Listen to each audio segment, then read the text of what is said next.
fellow bike riders and sports fans in general. I have a public service announcement to share with the bike riding community from one of the top bike riders in the United States, if I may be so bold. I won't go into that to justify that, but trust me, I've got hundreds of thousands of miles and hundreds of races and hundreds of wins, actually. I mean, I might not have won 100 bike races, but I've won like 70 or 80 of all types. So anyway, I'm going to talk about lights, running lights during daylight hours so that you don't get smacked by a car, or at least to minimize it.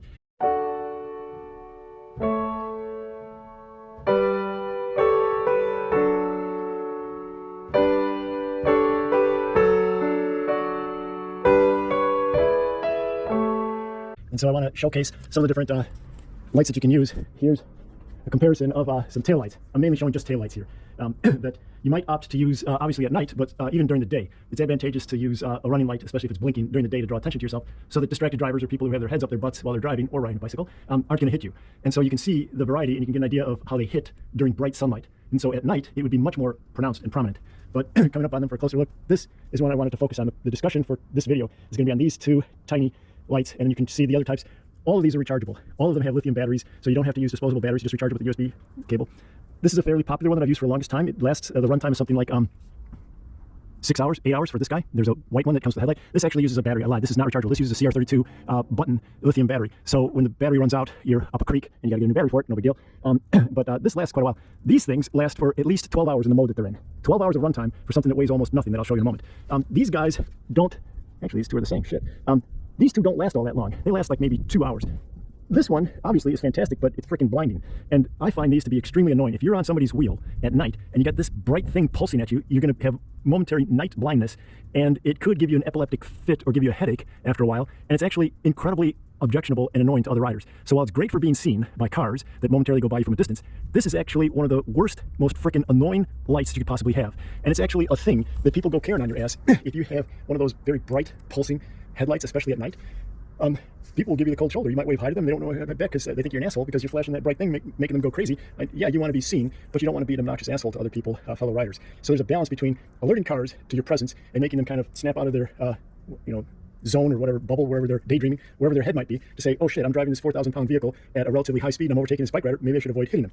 I've been hit by cars twice in my life, and I can tell you that it's not much fun. And there's any number of people that have been killed riding a bicycle in broad daylight just here in the Orange County area alone. It's really disheartening. But you don't want to go overboard and be so obnoxious and be blaring and making people crazy to say, hey, yo, I'm here. Hey, I'm here. Don't hit me. That's what this thing does. This says, hey, please be aware of me. Don't hit me as a bicycle. This thing says, hey, wake the fuck up and don't hit me. It's a little bit too much, a little bit over the top, wouldn't you say? So this is actually a bad taillight, in my opinion. These are pretty good. These are barely passable, and it might not be sufficient for your needs, but at night, they're actually remarkably effective. There's another light. I added that little light second from the left. That's another type, as you can see. So I was charging it, but it wasn't charged, but now it's charged, and now it's running. Okay, so now to see how these things all work. And so I'm going to show you what this thing is like. Oh, let's see, where are we? Here we go. And this is from an unlikely source. It's quite cost effective, so if you order one of these, I'm going to show, it came from Temu. I'll show that in a minute. This is what you get. This thing is like an unboxing. What you get is this remote control infrared, think of it as a TV changer, but it's like for programming it. These are the little lights. I think it's 12 bucks. I'll find out for sure. And you get 8 of them? 6 of them? You get 6 of them. 6, right? 6 of these babies for 12 bucks. So they cost $2 each. Comes with 6 charging cords. Not that you need that much, but it has them. It has this Velcro with adhesive on it that you can use on your bike, or it has these little rubber band thingamajigs that see these little clasps. You can hook them on there, and then I'll show you how you program this up. You can mount it on your bike. I'll show that in a second. You can mount it on your bike frame or handlebars using these things, but these won't last super long. Exposed to sunlight and out in the elements, I would imagine that after about 4 to 6 months, these rubber band things are going to become brittle and snap, and then you'll lose your whatchamafuzz. The Velcro will stand the test of time, but you have all these different options. Look, they give you an ample supply of all these rubber band things, right? There's no shortage of them. So I'll show you how you program this thing up now. Okay, so to use this thing to fire these things up when you first get them out of the box, here's what you do. And the operation is a little bit not obvious. Instructions are not that great, and so you'll benefit from my expertise to help you from pulling your hair out. The first thing you got to do is pull this little tab at the bottom. See that clear plastic tab? That's to allow the battery to function. If you don't pull that out, you'll be pushing these buttons all day long and nothing will happen. And so as you push the buttons and you say turn on, nothing's going to happen. It won't work, and that's because these come from the factory in a certain mode. There's undoubtedly an infrared pulse signal sent out of the factory that causes them to enter a special dormant mode for shipping. And so the battery has somewhat of a charge from the factory, and it gets set in that dormant mode because of the infrared pulsing sequence that they have that causes it to go to sleep for shipping purposes. How do you wake it up? You don't wake it up with this. You can push this thing till the cows come home and you won't wake it up. Here's how you wake it up to get it out of the shipping mode, dormant mode. You need to plug it into a USB cable. I got a USB charger here. I'm gonna plug it into this battery thing. There's a little waterproof thingamajig there. You got to take that out so you gain access to the charging port. And you must charge it for at least 6 seconds. It has to be hooked up to a USB charger of some sort, a wall charger, a portable one. Who knows? There's a lot of different choices. But you got to charge this thing for at least 6 seconds in order to get it to exit the dormant mode. Once it's charged for more than 6 seconds, and now it's been about 10 seconds or so, when you disconnect it from the USB charging cable, now it will be armed and it will listen to the remote control for the first time. So I'm going to disconnect it. Let's see what happens. Disconnected it, and it comes on with that kind of blue light. I'm going to move over into the shade so you can get a better idea of the color variations.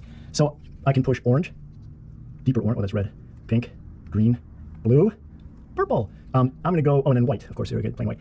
I'm going to go with blue. Well, no, how about red? So now there's these mode things. I can change modes, and it'll be in a slow blink, a fast blink, which is what I use when I ride, faster blink. I don't know what that is. This thing comes on slow, goes out, whatever. This is not useful for a bike ride. I mean, it's kind of interesting to look at, but I don't know. Oh, that alternates. I didn't realize that. That alternates some more. That's actually kind of eye-catching. I kind of like that. Well, this alternates between white and red. So if I push the orange now, it's alternating between white and orange. Alternating between white and blue. But I just put it back on white. Oh, no, whatever. You can play around with the buttons to get an idea of what it does. I'm going back to red. Oh, so now I think it's going to cycle through. Okay. And then if you hit static, it says I want it on solid. So you can have it on solid like that. And then if you push the off button, it'll say off. And if you push on, it'll be on. So what I do is I program these up to be the way that I want them to be, and then I don't mess with this ever again. This thing is essential for getting started. You don't need this after it's been initialized and set up for the color and the mode that you want, but it's a good idea to have these things around. But if you misplace it, not a big deal. I already misplaced the first one, but I'd ordered a couple more of these, and I came in and I had a backup before I lost it. You could share this with people. So here's a little tip. If you decide to go with this, if you have a bike club, you could order one of these for $12, and then divvy it up, and you get 6, and you could give 3 people a front and a back. And so the cost then is 12 divided by 3 is $4, which is basically free for a running light that lasts for 12 hours and weighs almost nothing and works reasonably well. I'll show you some operation of how it works when it's programmed up.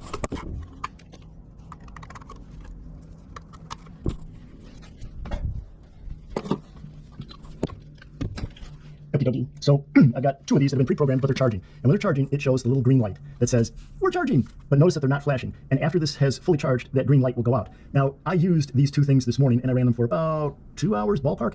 And so if I have this charging, the light will go out probably in about 10, 15 minutes because these things charge very quickly. But watch what happens as soon as you leave them plugged in. When they're not in use, you leave them plugged in. In not too long, that green light goes out, no big deal, you can forget about it. Then when you're ready to ride, what you do is you disconnect it, and immediately enters whatever mode of operation you had it set in last. So I programmed these up 2 weeks ago. I'm probably never going to have to program these things again. I don't need to. I don't want to. All I'm going to do is use them whenever I feel like it, and then charge them up when I feel like it, and whatever. So I don't need that remote control at all. And then when we go to use these things, this is the way I use them.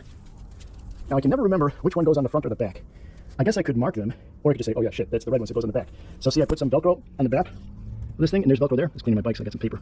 I just stick it on there, and boom, it's mounted. And then up here, forgive my ugliness, see, I got this thing. I put this up here, and now I've got a running headlight, which granted isn't a whole heck of a lot. It's not great, but you don't need a lot. You just need a little something to stand out, to stick out just a little bit.